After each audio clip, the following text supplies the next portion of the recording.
Hello, hello, Soul Sister. We're back for another wonderful episode today, and I'm thrilled to have a new friend, this new, powerful, amazing, wonderful, wise friend. Shelly Lefkoe is in the house. Hey, Shelly, good to have you here. Hi, Jenny. Good to be here.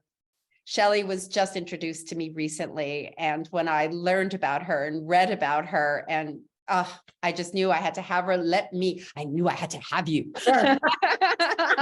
How do you feel about being had? I don't know. I'm open. Hey. Okay, let me tell you about Shelly. She is the co-founder of the Lefkoe Institute. Her clients are people who've struggled with changing long-standing behavioral and emotional issues, such as procrastination, fear, and relationship issues. Any of you have that? Yeah, that's why I have her here. And her approach frees people to live more joyful lives. And she does this by identifying the root causes of their problems. What might they be? Limiting beliefs. Yes, this is what we talk about. And she can eliminate these beliefs in a matter of hours. Now you can understand why I wanted her here. Thank you for carving out some time for this today. My pleasure. Thanks for having me. Well, we're talking to women that are starting over. They are mostly single.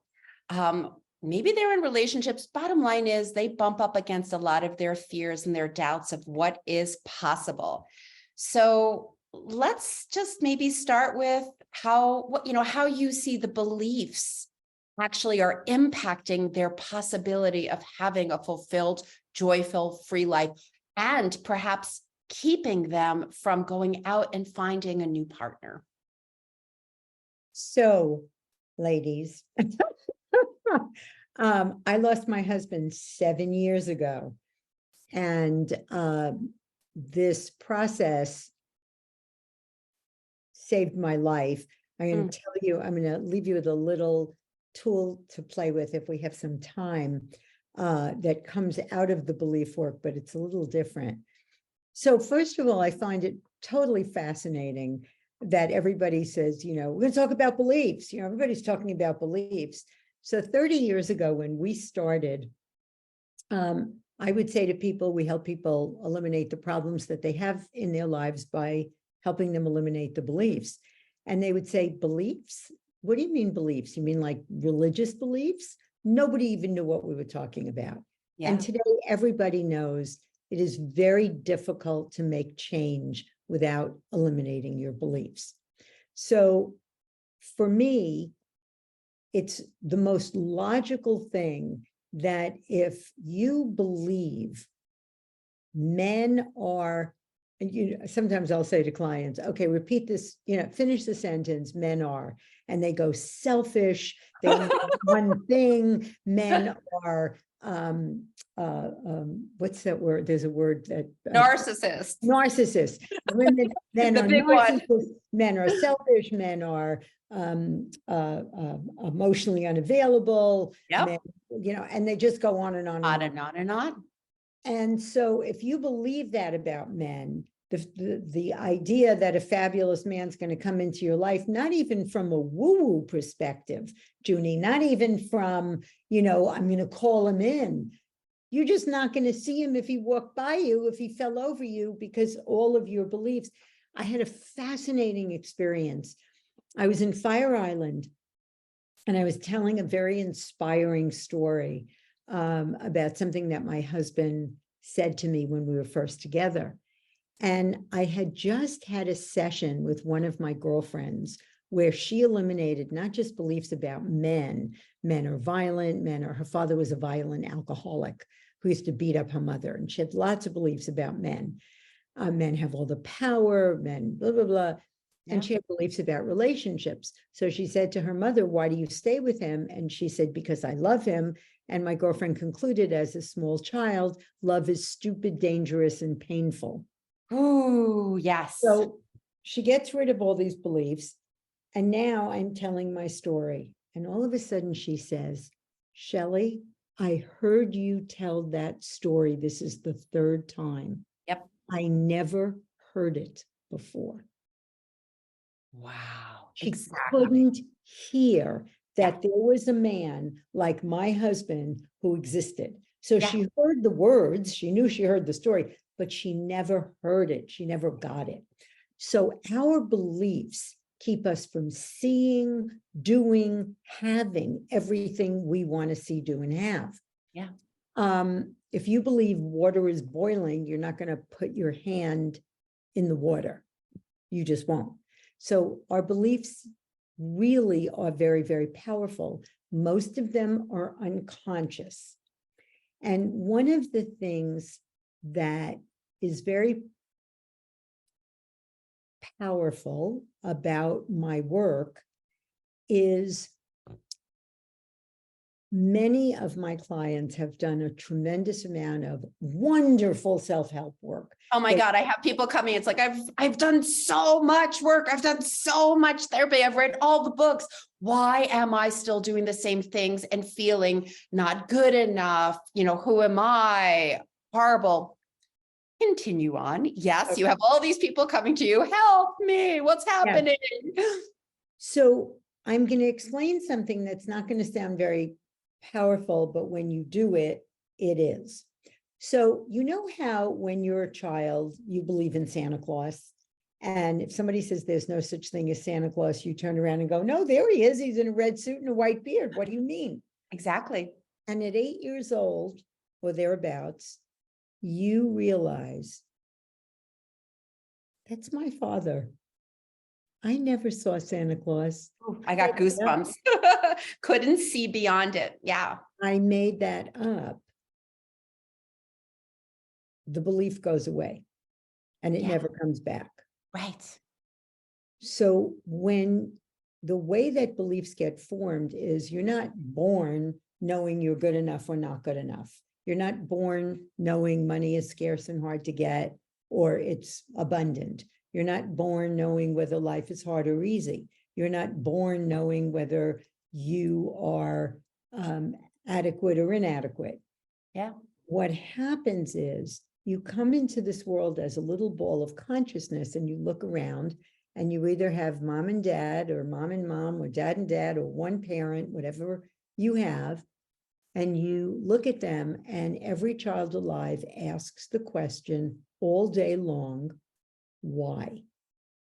Why can't I live up to my parents' expectations? Well, I guess I'm not good enough. Yeah. Why are mom and dad struggling?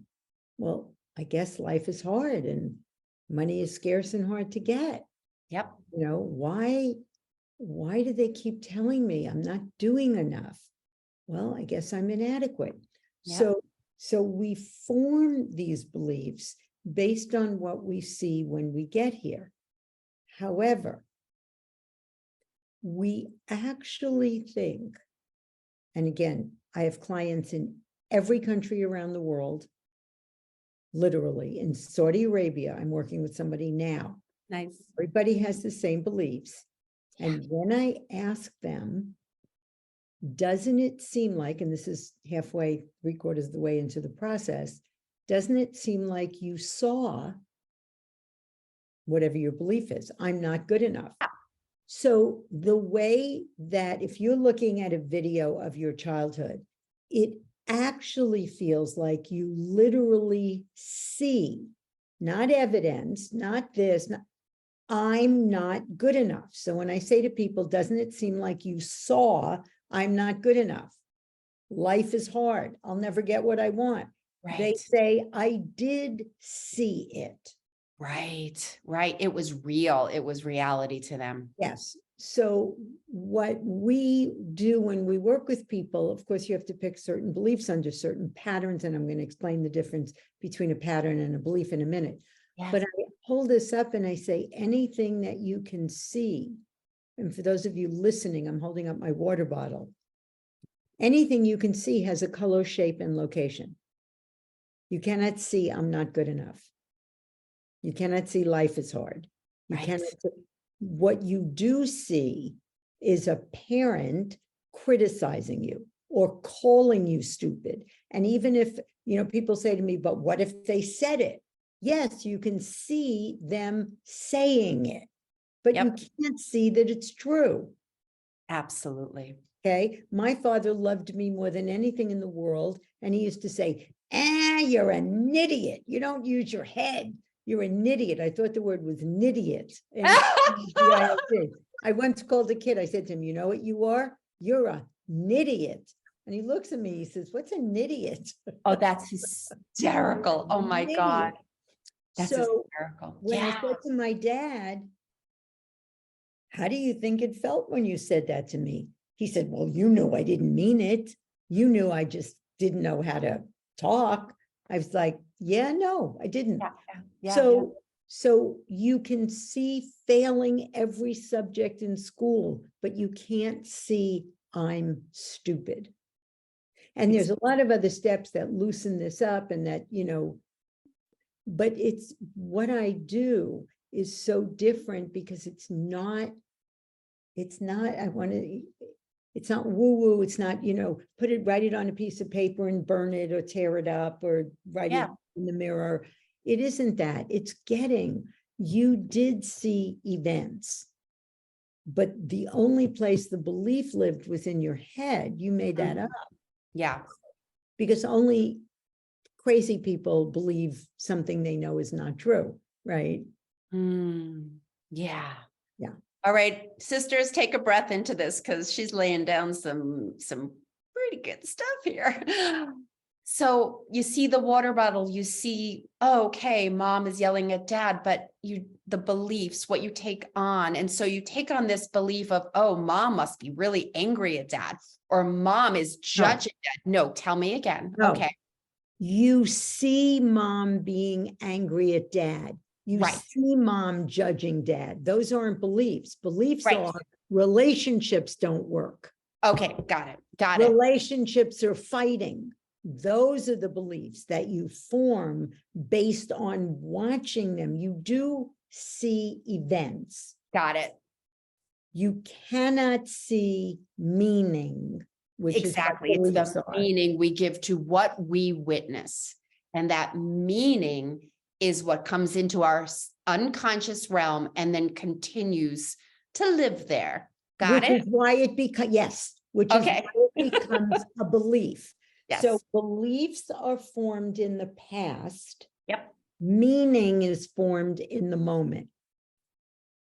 The meaning you give events come from your beliefs. But watch this. All of your emotions come from the meaning you give events. And events have no meaning. So as I said, at the end, before we go, I'll teach you a tool, how to get rid of any negative emotion in the moment. But if you get rid of the beliefs, you won't even have the emotion. So how does that happen though?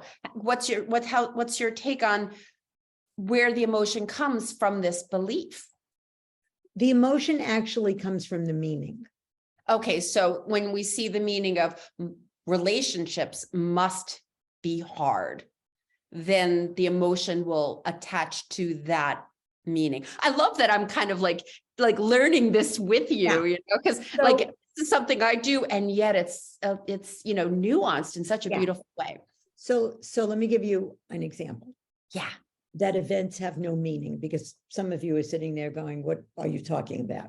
Right. So it's not that events don't matter. So my husband died, and he was an exquisite human being. He was one of the most extraordinary human beings that ever were. He was the real deal. He wanted to make a difference. He wasn't after a bazillion. He had integrity. He was loving. What a blessing. Me. He was the best father that ever lived.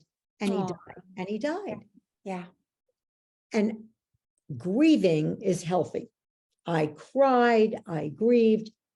Not wanting to get out of bed, not healthy. And anybody listening, this doesn't have to be because you lost your husband. This could be anything where you feel like you don't want to get out of bed, or you just can't function, or you just can't make it through the day. Now watch. I'm laying in bed and I said, what happened?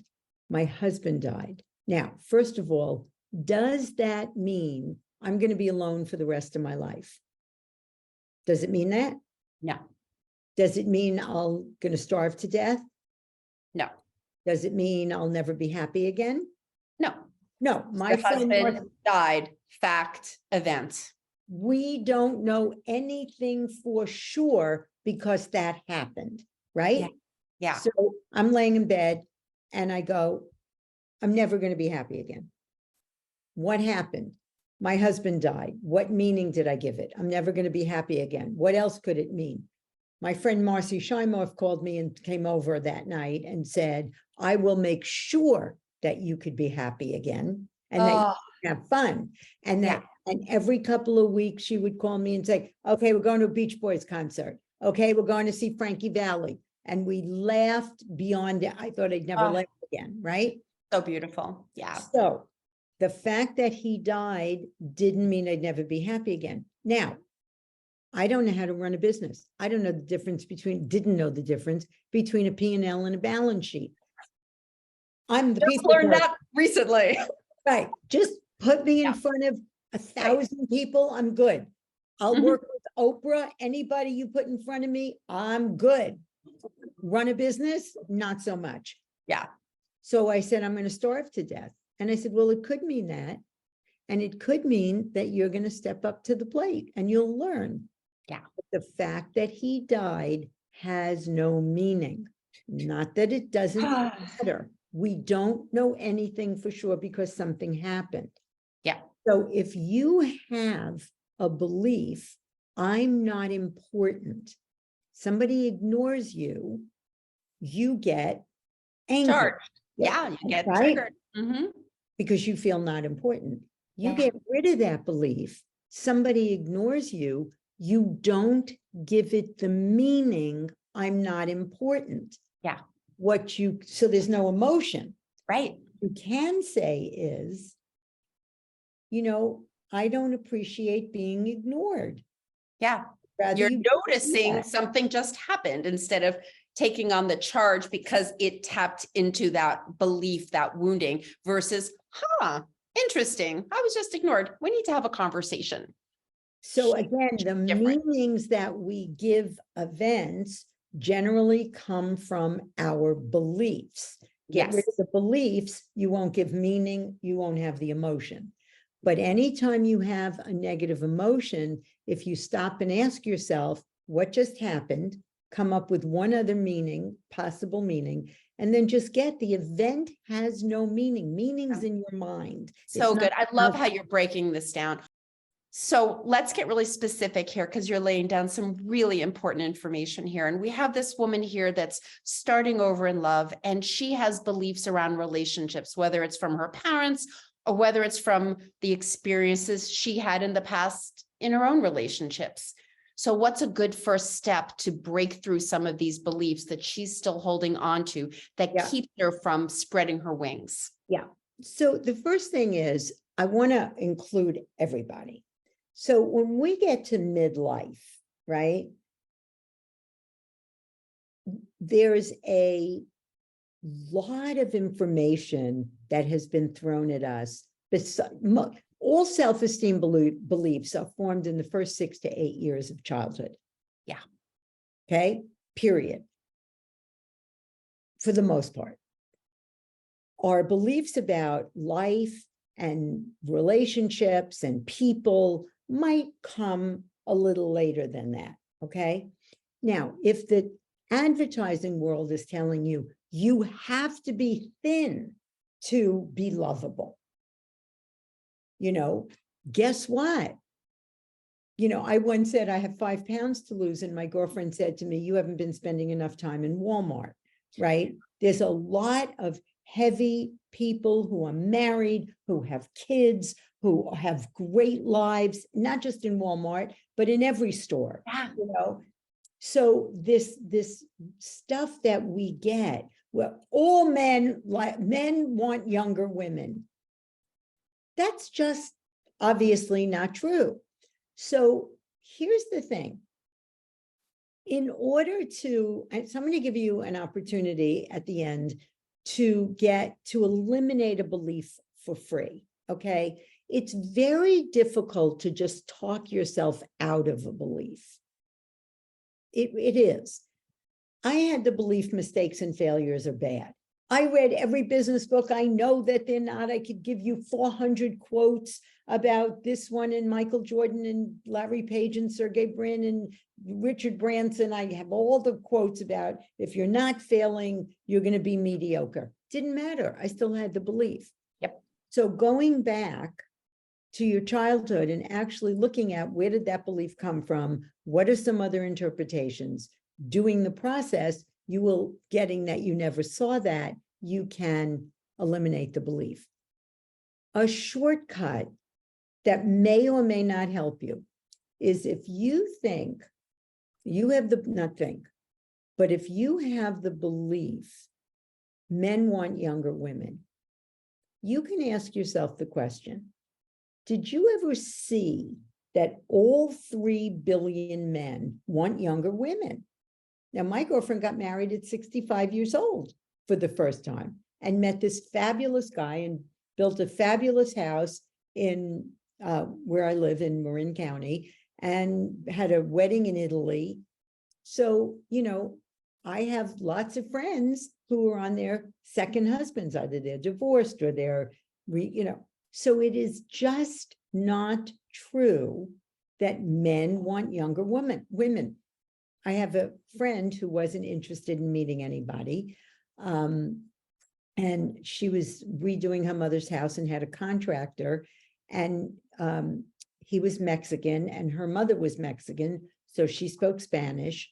And he started coming on to her. And she says to him, let me tell you on 3 levels how this is so not happening. A, you work for me. B, you're 30 years younger than me. And C, I have a son your age. Not happening. They have been married for over 10 years. Oh, they oh are my 2 of gosh. my dearest friends, and they're Oh. madly in love. And he had money and she had money, and that wasn't, he adores her.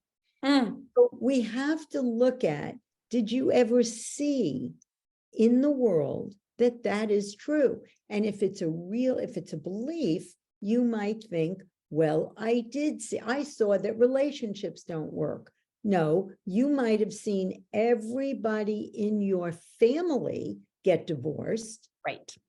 That you might have seen that, but you can't see relationships don't work. That doesn't have a color, shape, or location. Doesn't have a color, shape, or location. So important. Great. Yeah. Great. So so there's 2 things I want to make a distinction. Okay. Yeah. Beliefs. A belief is a statement about reality that you hold as the truth. Right? This is the truth. This is how I see it. This is what I People believe. can't be trusted. Right? People can't be trusted. Men cheat. That's another one. Men can't be trusted. Men cheat. Yep. You might have seen your father cheat on your mother, but you can't see men cheat or men lie or, right?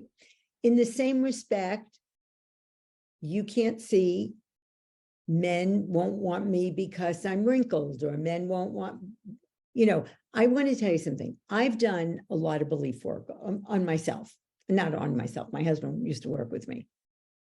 And I got rid of the self-esteem beliefs and all that. And I went out with a guy. Anyway, I went out with a guy. We went for coffee. And we had a fabulous conversation. And I wasn't sure that he was my guy, but I said, give him a chance. My girls tell me I'm way too fussy. So at the end of the conversation, he says, I really enjoyed meeting you. And I said, oh, me too. And he said, thanks for coming out. And the voice in my head went, you don't want to go out with me? Are you insane? Like, what? Yeah. That's when you eliminate beliefs. That's what happens. It's not, I'm the greatest thing since sliced bread. It's owning, it's knowing your truth. Yeah. I'm loving and warm and fun and kind and Oh, independent so and beautiful. low maintenance. And, I say what I think and feel. It's like, what? Yeah. Oh, I Yeah. do my work. Yeah. So, I love it. so a belief is formed in the past. Meaning is formed in the moment. Okay. Somebody walks past you. A man walks past you. Everybody do this with me. You're in the street, a man walks past you, and it has no meaning. What are you going to feel? Depends on what you see, I guess. No, if a man walks past you and it has no meaning, Oh, then you shouldn't be feeling anything. you Yeah. don't feel anything. Not shouldn't. You 'Cause- do not, Yes, because correct. it has no meaning. I agree. Now, you give it, a man walks past you and you give it the meaning, he's dangerous. Now, what are you going to feel? You're going to feel fear. You've If given it you meaning. give it the meaning, he will protect me. Now, what are you going to feel? You're going to feel safe. So Exactly. if a man walking past you doesn't make you feel anything. Yep. The meaning you give it does. Yes. Once you do that and you have a negative emotion, and by negative emotion, I mean an emotion you don't want. And I don't know about you, I don't want to feel fear. I don't want to feel anger. I don't want to feel disappointed. I don't want to feel hateful. I don't want to feel any of those things for the moment, but I don't want to stay having those feelings, right? Yep. So if you can just get what happened, a man didn't ask me out. What meaning did I give it? I'm worthless. What else could it mean? I'm not his type. He's not interested in a relationship. He doesn't think I'm right for him. But what does it really mean? What do Yep. I know for sure because he didn't ask you out? You don't know. Nothing. Yeah. Don't know anything for sure. The event has no meaning. I'll tell you a great story. One of my clients, I pointed to the couch. I have clients all over the world. I actually had a client in Marin who drove here. And he was just graduated law school. And he was going to look for a job. And he had an interview at this firm that he was dying to work for. So we got rid of some beliefs and he went on the interview, and it was his first session. We only got rid of 1 or 2 beliefs, and he blew it. He got really nervous and he blew the interview, and he walked out and he started to go down the tubes, and he stopped and he said, okay, what happened? I blew the interview. I didn't get the job. What meaning does it have? I'll never work for this company, but maybe I'll work for a better company. Or maybe there's a better job waiting for me. Mm-hmm. The fact that that just happened has no meaning. Yeah. He goes home, he feels better. He gets a call the next day. They read his resume and was so impressed with his resume that they said they knew he was nervous. They're going to give him another interview, and he got the job. Wow. So the fact that that happened didn't mean he wasn't even going to work for that firm. Exactly. It didn't mean that. He bought a ticket to a show that didn't even exist. So when you feel a negative emotion, just get that the meaning is in your mind, not in the event, and the emotion will go away. Now, ultimately, we have a program called Natural Confidence. It's very, very, very affordable. And you can eliminate 19 of the most common self-esteem beliefs, including mistakes and failures are bad. I'm not good enough. I'm not worthy. And here's the belief that changed my life. What makes me good enough is having other people think well of me. Wow. So I used to walk away from every conversation going, does Junie like me? Yeah. Did I say anything wrong? How did I do in the podcast? What did I say? What did I wear? Did they see my flowers? There's one flower that's dead. Did they see that? Oh my God. Exactly. Yeah. Nothing. That voice is now quiet. Now, Oh, so beautiful. I am my authentic self. If I'm on your podcast, Oprah's podcast, in front of 1,000 people or 2 people, Right. You don't this have is anything to prove. You're just being you without all the chitter chatter between your ears, having you feeling things about things that really aren't even there. And it isn't, listen to me, everyone. It isn't that I don't give a shit if people like me. It's not that. I may care. I may Yeah. not care. Yeah. But it no longer means anything about me. Yeah. I love it. I love that you brought that in. It doesn't mean that you don't care. It's just that big shift there. So amazing. We're definitely going to put your link in the show notes so they can find out about that course. That is amazing. And I know you've been saying that you have something for this person about eliminating a belief for free. What's that about? I do. And by the way, for those of you who are entrepreneurs, we have a book. We have a book of Vaughn and I have a book coming out in August called Hitting the Wall. Eliminate the beliefs that sabotage yourself and your life, your business and your life. Yes, yes. But here's the free gift. So if you go to eliminatebeliefs.com, you can eliminate one of the 3 most common beliefs, and you can see how to do it. And then if you know you have a belief, you can use it to eliminate any belief. And it'll take you to our natural confidence program, which we have thousands and thousands of testimonials for. Oh, Shelly, this is amazing. And I love how you just stayed with me all the way through. There were moments of, I feel like Oprah right now, how like Oprah was in real time, like, oh, tell me more. And I was Junie Moon, and I enjoyed this so much. It doing such beautiful work in the world, freeing people up to be fully who they are without all that stuff that just isn't necessary. And just remember, ladies, hurtful. This is your second act. It can be just as outrageous and fabulous as your first act. And here's the last thing: water all the plants. So if you had a lot of plants in your house, you would never water just one. If you are successful as a business person and you have a great career, that's great. What about your relationships? What about your health? What about, do you exercise? Do you eat well? What about your leisure time? Do you make plenty of time to have fun? I play pickleball twice a day. I sprained my ankle last year. I can't wait to try pickleball. I'm like, everyone's like, oh, your ankle. I'm like, all right, I'll wait. It's not ready yet. Oh, wow. Water all the plants. Yeah. Water all. Make sure all your relationships are nurtured and watered, even if it's a text, I'm thinking about you and I love you. Water all the plants. You have a full life. Such wise words. Thank you, sister. Thank you so much for being here. So amazing.